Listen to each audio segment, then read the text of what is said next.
In today's video, I will walk you through how to correct the drawing scale in AutoCAD after changing units. Start by typing UN into the command line and press Enter. In the Drawing Units dialog box, locate the Type drop-down menu and select Decimal. Next, find the Insertion Scale drop-down menu and select Centimeters. Click OK to apply the changes. At this point, if you measure the rectangle, it will still show 150 by 100, but the units will now be centimeters instead of inches.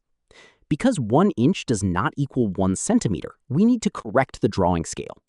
First, select the rectangle you want to scale. With the rectangle selected, type SC into the command line and press Enter. You'll then be prompted to specify a base point. Select a point on the rectangle to use as the base point. Next, enter the scale factor. Since 1 inch equals 2.54 centimeters, enter 2.54 and press Enter. The rectangle will now be scaled accurately from inches to centimeters. This same process can be applied to other shapes and objects. Simply use the correct scaling factor for the units you're converting between. And that's how to correct the drawing scale in AutoCAD after changing units.